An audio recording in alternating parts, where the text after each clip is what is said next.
Junior baseball continuing to flourish here in the capital, but the same can't be said for the sport at the senior level.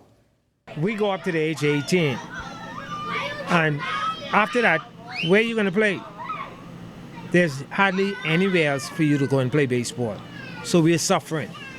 If the guys don't get a college offer or scholarship and go off to school, then they're going to stay here and language.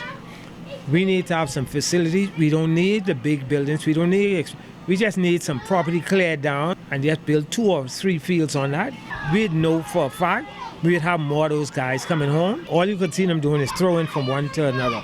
But they can't go out there and hit because the fields that we have now, this is under 18. Fields are just too small. We would like to accommodate more baseball here at JBLN. Right now we're in the process of trying to solicit some help as far as funds to light our senior field.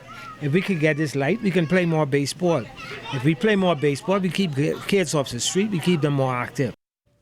The Buffalo Bulls and Charlotte 49ers in town ahead of the Makers-Warner Bahamas Bowl on Friday at the Thomas A. Robinson National Stadium.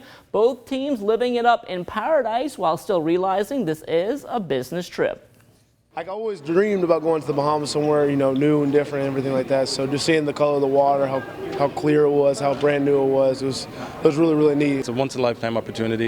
A lot of people on the team may not ever get the chance to come here again. So it's cool to be able to do that with the guys and play the sport that we love. It was coming down to it. It was between Idaho and here, so we were pretty happy that we got here. And Buffalo right now is about 30 degrees, snow on the ground everywhere. So coming down here is like no other. At first, we didn't see the results that we wanted to see at the beginning of the season, but to stay the course, to stay persistent, and to see it pay off at the end of the year with being rewarded a great trip like this, it's fulfilling. It's really important to stay focused. Have fun, but also stay focused. And at the end of the day, we still have a task at hand to win a football game and take home the first bowl victory, and it'll be history.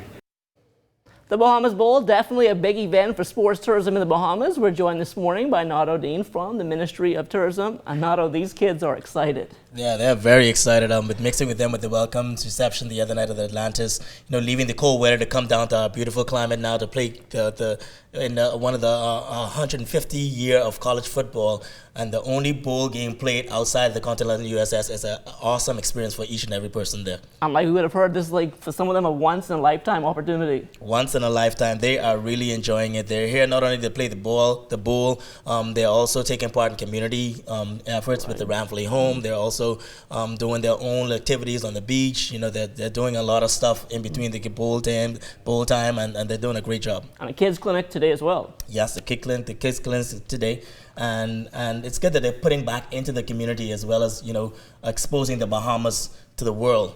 In terms of the tourism aspect, this is how we put heads in beds. Heads and Beds greatly. This is one of the key events, marquee events that closes out our year, along with some other events that we have coming up on the calendar. Now, I can tell you this is a bowl that's been in existence for a couple of years now. Every year there's been a different team from a different conference, from the Conference USA and the MAC coming here. That has to be good. It's a different audience live here. And then, of course, it's on ESPN, so it gives the audience the chance to see what happens here in the Bahamas. Yes, millions of viewers will be viewing in during the games this year. And we're expecting better even participation from our local audience, the crowd to come out there and cheer on these teams. Now, I don't know how much you follow Buffalo and Charlotte, but do you have any predictions for the game? I'm gonna keep I'm gonna stay reserved and still neutral with that, because I want the fact that both of them are here. They are already winners. Now, I know the Bahamas Bowl, not the only thing you guys have coming up. I know the gymnastics event, the Atlantis Crown, that's coming up as well. Yes, the Atlantis Crown is actually on board for this weekend. The activities starts, actually the welcome ceremony start tomorrow evening at the Atlantis. We have 80 different gymnastics clubs from 8 different countries coming to the Bahamas. And this event is another event that's grown continuously every single year. We have a 3-time Olympian coming down in the South Atlanta, Boganskaya. She'll be coming down to be featured at the event. We have 90 local gymnasts from 3 different local clubs taking part in the event.